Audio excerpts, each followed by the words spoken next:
Assalamu alaikum wa rahmatullahi wa barakatuh. Welcome back to the Reflection Cave, where I share my reflections, insights, and books that I have interest in. One may ask, why did I name it the Reflection Cave? The answer to that is due to another famous word known as the man cave, where this is a place where a person, he kind of goes to relax. For many people, it's like a room where they have different forms of entertainment, game consoles, and things related to that. Similarly, my version of a man cave, or rather the version of man cave for a Muslim, should be him surrounded around knowledge and books, and most importantly, a large cup of tea. And the other thing that is important to know as well is what is a library. So normally when I mention to somebody, or if somebody hears the word library, or if somebody says I have a library at home, they imagine it to be like an actual library where there's the rooms covered with bookshelves, and the bookshelves have ladders which you can climb and things along them lines. But technically, if you possess 1,000 books, then this will be considered a library. And I have in my collection, alhamdulillah, over 1,000 books. So one book to start the session with, the first book is a book on synonyms within the Quran. And this book, if I was to be asked what are the top 10 books, even top 5 books that you have within your library, this will definitely be within that list. It's the book over here. It's a book in the Urdu language, Mutaradifatul Qur'an. Mutaradifat means synonyms within the Quran. And this by Maulana Abdul Rahman Kailani. And this individual scholar had looked into like the different works that were centered around the synonyms in the Quran, the works in Arabic. And then looking at all these different works and dictionaries and so on, he compiled this amazing book, which is a dictionary of synonyms, where he breaks down the different words which have a similar meaning. He first breaks it down in detail, and then at the end he'll mention the summary of the detail, a quick summary. It takes time to be able to use the book as well. It's not quite straightforward, and unfortunately it's not available in the UK at the moment. The book was so interesting. I can remember there's a group on Telegram where people sell used Islamic books, and as soon as I already had this book, but as soon as somebody posted this book, I can't believe he was selling the book. He probably wasn't aware of the content, or maybe he had extra. In any case, as soon as I saw this being posted, I bought it straight away, and I wasn't worried about the price. I know I keep the other copy in one of the classrooms where we go over the Quran translation, and the students always enjoy when I take this beautiful workout and we go through the differences between the words. So this also one can also understand the amazing language used within the Quran. One can appreciate the Quran, the literary features of the Quran, how each word which is placed in the Quran is perfect. I mean, there will be no better word in its place. Many of you will be wondering what's inside the book, or are wanting an example. So For example, if we look at so how the book works is it's you have to think of a meaning in Urdu, and then you find the Urdu word for the Arabic. So it's not an Arabic-based dictionary; it's an Urdu-based dictionary. So you have to know the Urdu meaning of the Arabic, which some people might find difficult. So, for example, discomfort, difficulty in Urdu, it's tangi they say. So if you look at the word of discomfort,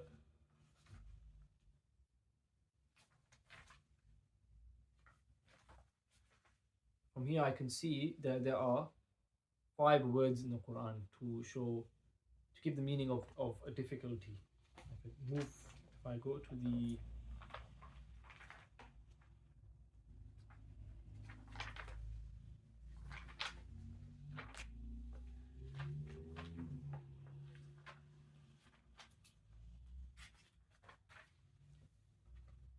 the 5 words are usrun, harajun, danqan, dayqun, and hajatun. These are the 5 words which give the meaning of difficulty. Now we won't go through the full breakdown, we'll just go to the end where he summarizes the differences.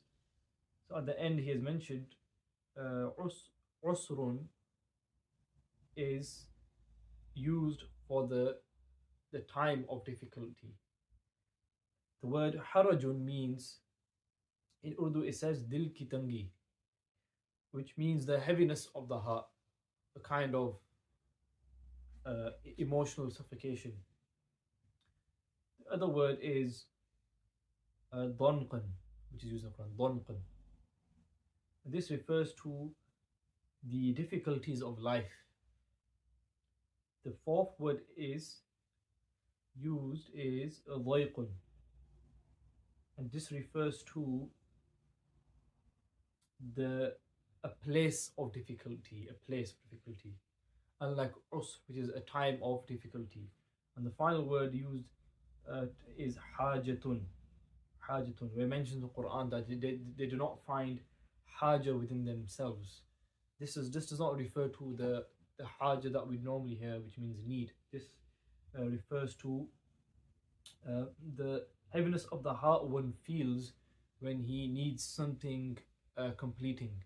This is a task on their mind. He has some need. So when he thinks about this need, whilst he's in the process of fulfilling this need, the heaviness of the heart that he finds. So just for the meaning of difficulty, there are 5 words which have the subtle differences and nuances, and there's so much more that one can look into. That was one example to give from the book. But after you read this, then you appreciate, because this is the importance of learning of when you study. Obviously, a person who just looks into a translation of the Quran, you'll never appreciate completely or fully the beauty and eloquence of the Quran by just reading a translation. One has to, when one understands it through the actual language that it was revealed, it's a whole different experience. And when you study more, the more you study, normally you'll just hear the translation in all these places generally might be a difficulty. But now you've seen that, the 5 words all have differences. One relates to time, one relates to place, one's the general heaviness of the heart, one's heaviness of the heart when a need, something needs fulfilling, and so on.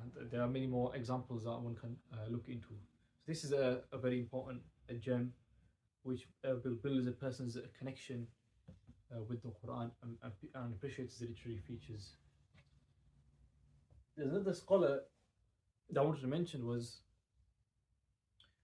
and this was a scholar who, he's not the most famous scholar, but his works were out of this world. Such deep knowledge. And his name was Shaykh Ruhani Bazi. Some of you may have heard of him, Ruhani Bazi.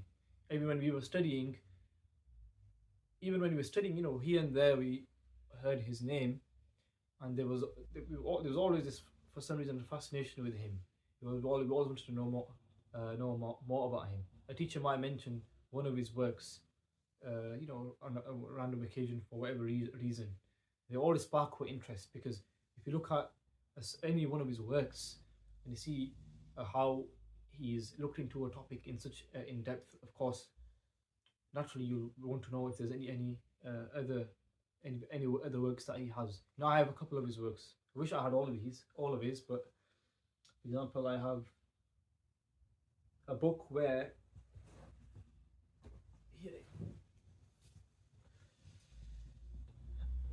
this is a book called Al-Barakat al-Makkiyah, al-Salawat, al-Nabawiyyah, and in this small book he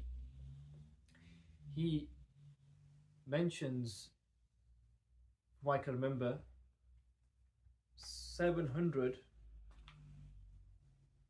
over 800 names of the Prophet's names based on the hadith, the understanding we get from a hadith, in the form of Durud Sharif.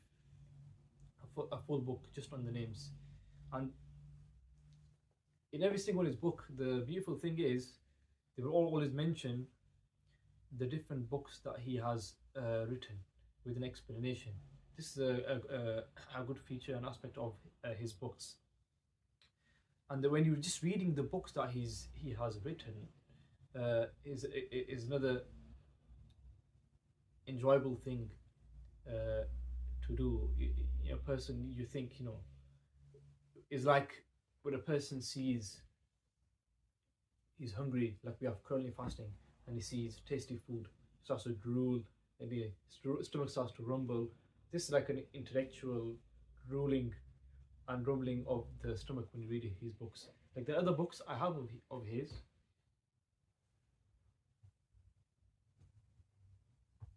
this one here, this book here discusses an Arabic phrase, Amma Bad. You may have heard this in the khutbahs on Fridays. This is used to transition from the introduction to the main content, Amma Bad. Now he's explored that phrase in over 1,339,740 different angles. He's explored the phrase over 1 million ways. This is how deep the Arabic language is. This is how intense the language. This is how deep and expansive his knowledge was. I was looking at, we're not always familiar with the literature within the Muslim Ummah.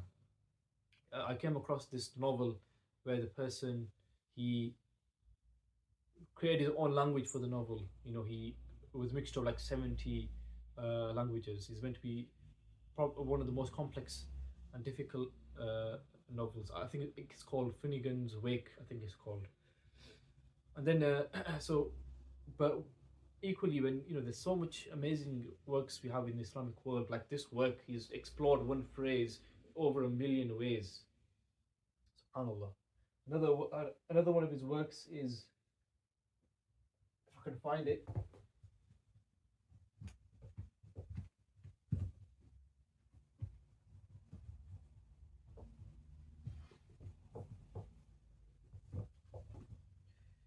this is a full book. It's about over 300 sides, just discussing two words which have a similar meaning, al and ahl. The two words which similar meaning. A full book just on these two words, al and ahl, over 300 sides. And the other works that he had one work, Fathus Samad, which we have in one of our libraries, where he has two thick volumes discussing just the name of Allah subhanahu wa ta'ala. Two whole volumes. Another one of his works, which we also have in the library, is Fathul Alim. The interesting backstory behind this book is somebody raised a question, and the question was on the blessed durood of the Prophet Muhammad sallallahu alaihi wasallam, wherein the durood says, where O Allah, send salutations upon the Prophet, just like you sent salutations upon Kama sallaita ala Ibrahim, on the Prophet of Ibrahim alayhi salam. The question was that when you compare something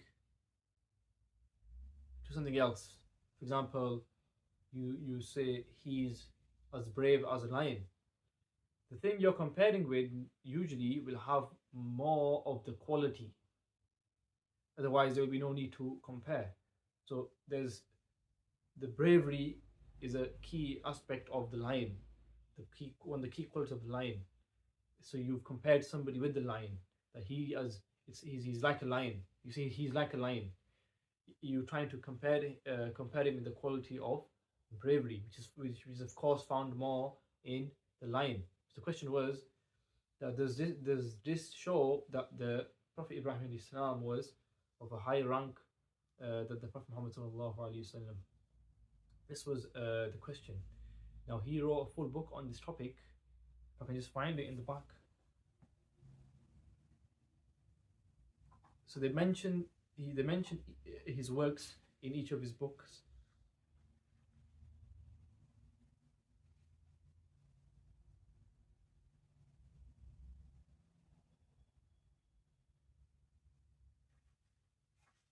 Yes.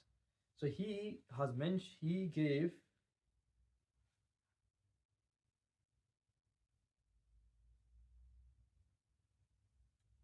of 190 answers for this question. 190 questions. And many scholars have wrote that. We've never seen anything like this. We've never seen anybody responding with this many answers. 190 answers for this question. That's just one of his works. You know, for people nowadays, a task like this, just to come up with maybe 20 answers, could have taken a lifetime.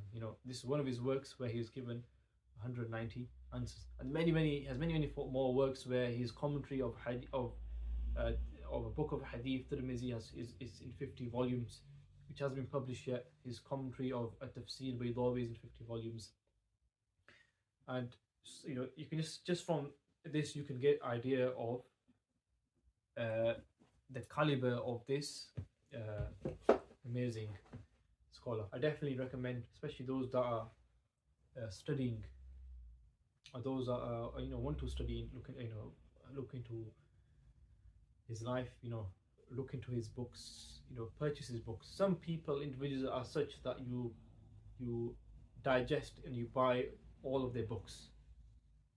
Some scholars are like that. So this is one of them scholars. Whenever you come across any of his books, you purchase it. Another thing I wanted to discuss was about the topic of Arabic literature, adab. The term given for Arabic literature is adab. Now, why? Normally, when you hear adab, we think of respect. But why was this name given? Arabic literature is due to is a historical reason, which is in the past when there were kings who would have mu'addibs for the princes to train a prince. So this mu'addib, in order to for the development of the child, he will teach him literature and poetry for different reasons. One reason will be for him to become eloquent himself, well versed in the language himself. That was one reason. Another reason was to gain knowledge from the literature. Another reason was to gain wisdom. So for this development, the mu'addib used to use literature, and over time, the word that was the medium that was used for development, which was literature, became known as adab. That's the reason why it's called adab. And normally we hear about the books of hadith, that there are 6 main books of hadith, and in adab equally there are also, the main books of adab. So there are like the 6 equivalent in adab. There are 4 books, so there are 4 main books of adab. The main scholar of adab being, or the most prolific being, Imam Jahid, his name was, and his famous work, which is part of these 4 main books, is a book called Bayan wa-al-Tabyi, al-Bayan wa-al-Tabyi. So I actually bought this book when I was in Saudi 3 years ago, and I had a couple more books. Unfortunately, I didn't have enough space in my suitcase, so I gave it to a colleague of mine who was residing in Medina, who was studying in Medina, and he did attempt to send them off. However, the books did not reach me, unfortunately. So that book I do not have. Another thing about Imam Jahid, the interesting thing is his name Jahid. So Jahada in Arabic means to protrude, to stick out. So he was called Jahid because his eyes will protrude. His eyes were kind of sticking out. So he wasn't known to be the most handsome of people, and then this became like his kind of title. And this will happen in the past, where a person will become known as, if a person had a limp, he became known as, the person with a limp, al-A'raj. These are just names that person became known by, and it wasn't entirely used as necessarily used as an insult. We actually have another interesting book by Imam Jahid in the library, in our library, student library, where he has wrote a book talking about different people in society that had a defect, an apparent defect, and how they did amazing things. And this was to show those people, who thought they're better than these people who have defects, that despite the defect, they've done a lot more than what you have done, who in the parent do not have a defect. This is another interesting book that he wrote. So that was one scholar, Imam Jahid, Bayan wa-al-Tabyi. Another scholar was Abu Qali, and his work was al-Amali, which I do not have as well. A third book was a book called Adabul Katib, Ibn Qutayba. This book of Adab I do have. I will just show you.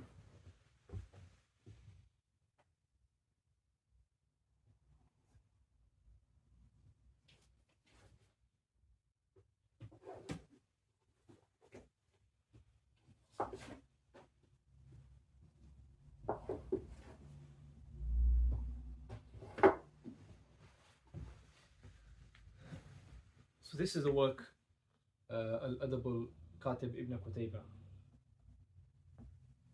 So these books are like the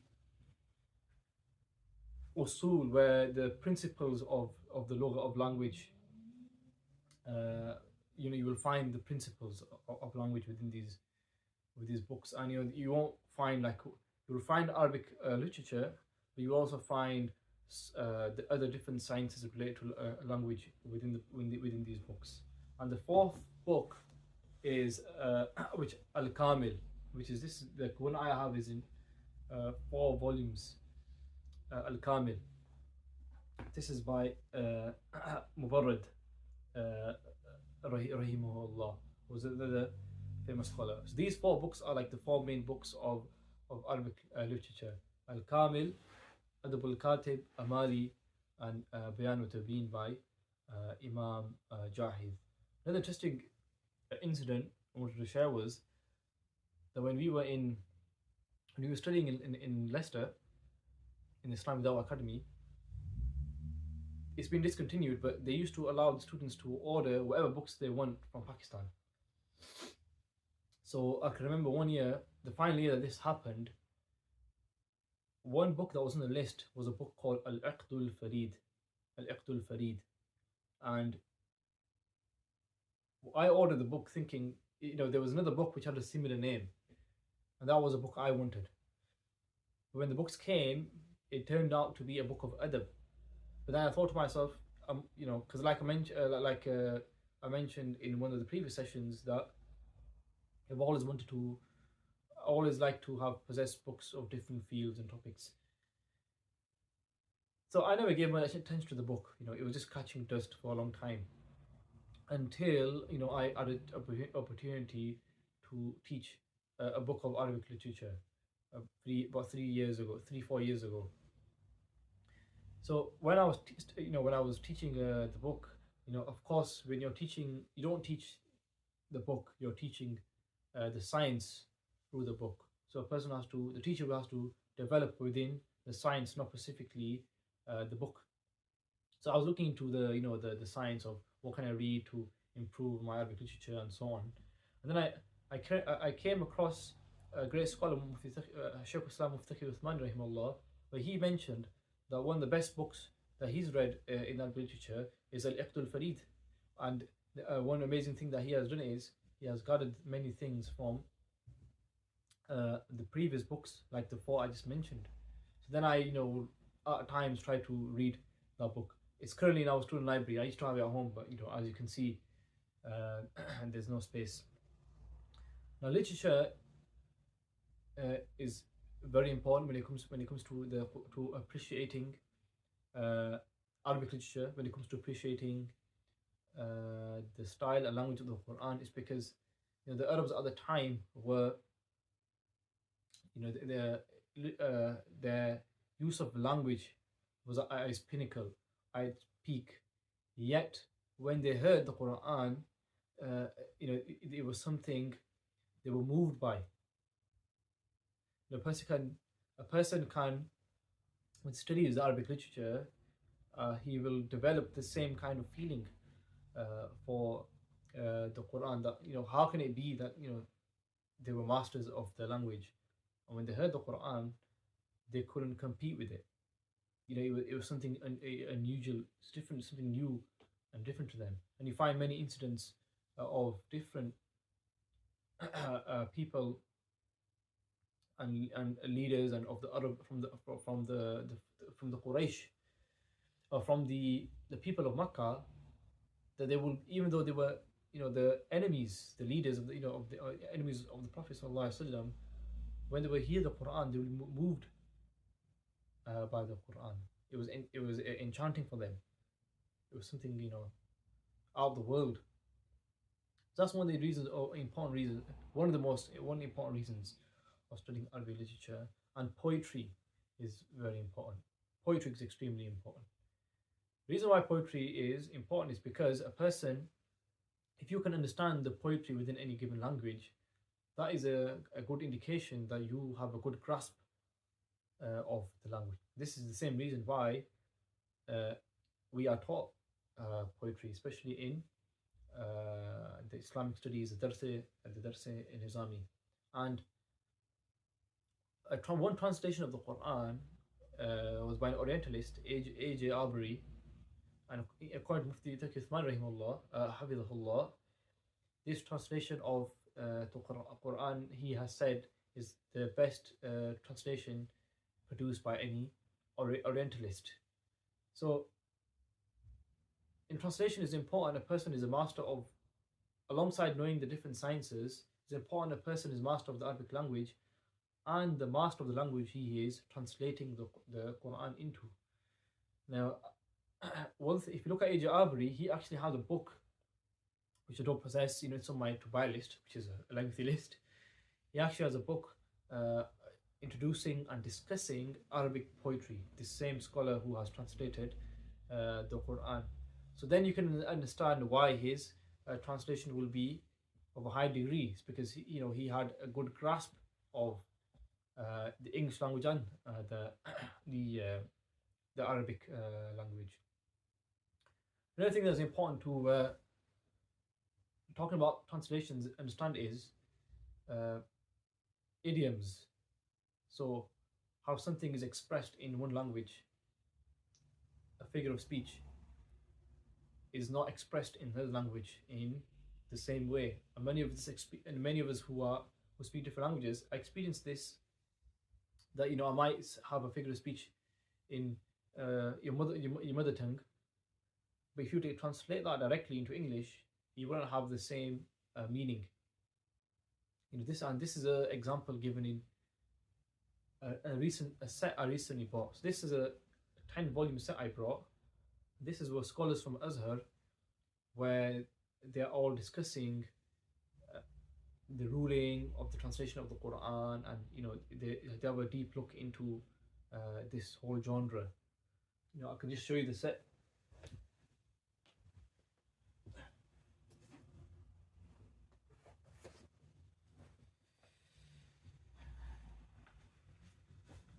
So this is you can see the 10 volumes set. And many of these scholars are not too famous, but you can see that there was a lot of, they weren't famous, but there was a lot of quality in the past where they may have been maybe, I wouldn't say like a normal scholar, but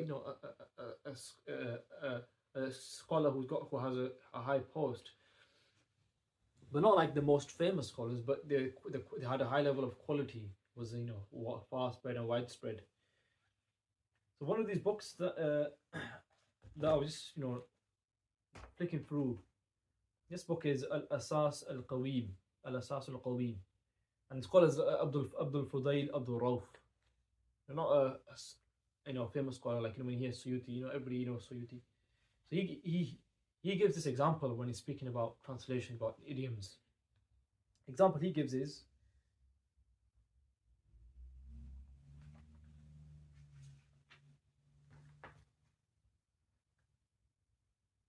so he speaks about a person from Egypt who learned the English language, and he was explaining that the same point that I mentioned, and he said that there is a figure of speech in the Arabic language wherein the person says that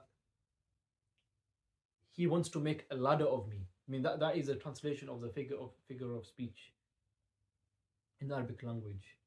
The Arabic is huwa yuridu an yaj'alani sullama. He wants to make a ladder of me. This is not an expression used in the English language. What it means is in the Arabic language is that it's when somebody makes a person as a means to acquire his own objective. So you're being used to acquire your own objective, and this is, he wants to make a ladder of me. In Arabic is used for that, but in English this is not the case. So this is a important aspect when it comes to translating. So you have a linear translation of the Quran.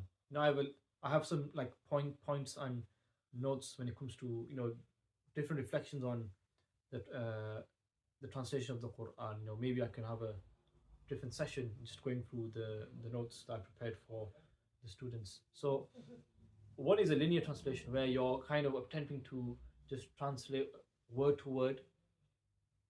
You try to find the equivalent in the other language, and anybody who's studied Arabic, even to a basic degree, can realize and conclude that many words will not have an equivalent.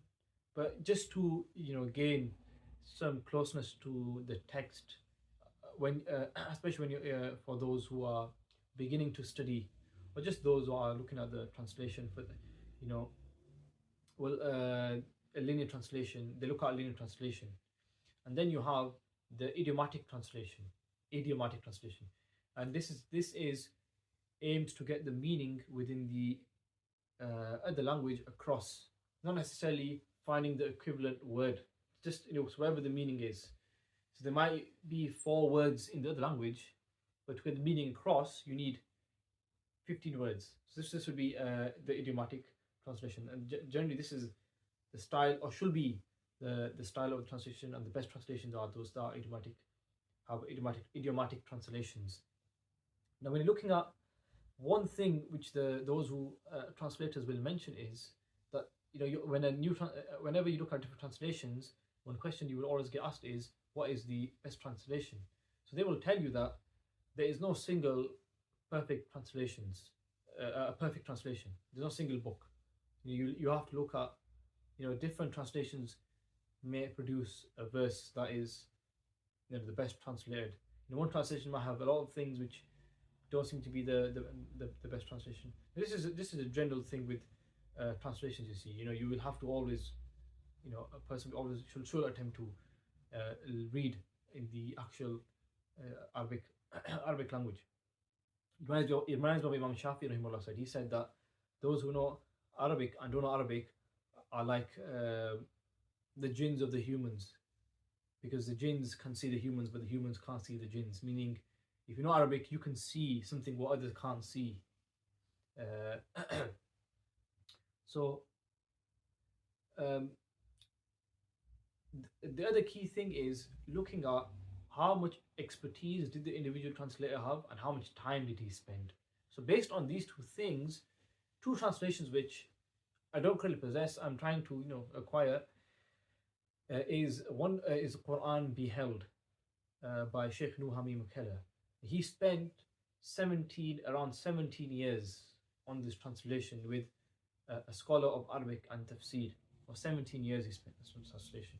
And this is a scholar I will definitely recommend, and I will holds great value once I purchase it, and then hopefully we can have another session on this.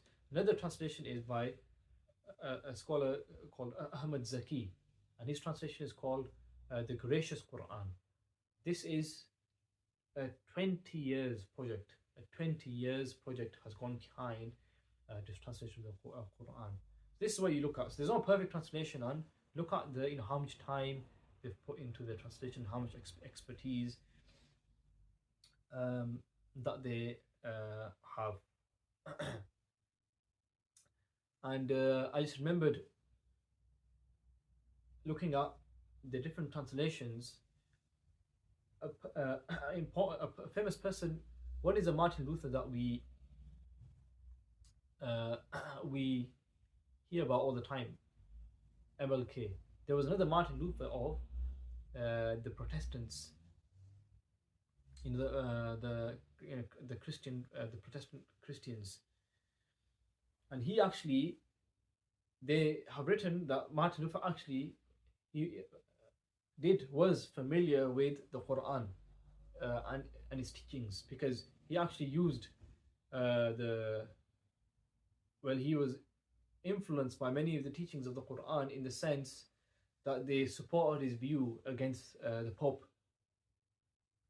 And you will find earlier translations of the Quran in Latin and these languages, from what I can remember, which have like forwards by Martin Luther. And if I can remember, it was in this book here. We'll just try to find, if I can find it.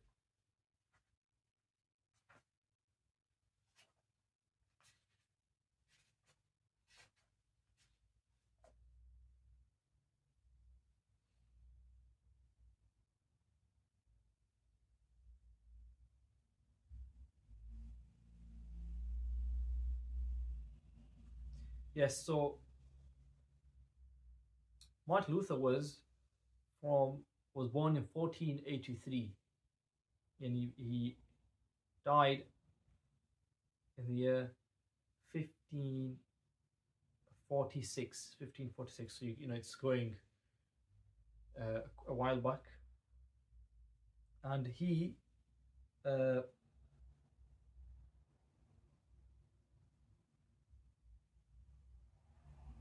yes, and he actually, so there was somebody who wanted to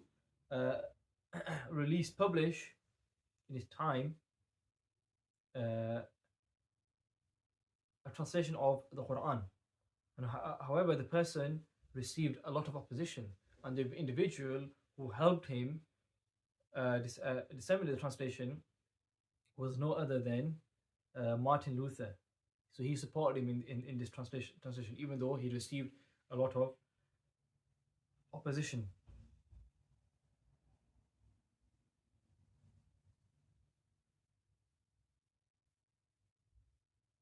So that was just an interesting point about the translation of Quran related to Martin Luther. Even though he used it as a kind of a weapon, he didn't believe in the content of the Quran. But you can see how this is another whole history of the Quranic translations. That's all for today. Hopefully it was of benefit, and inshallah we will meet once again in the coming days.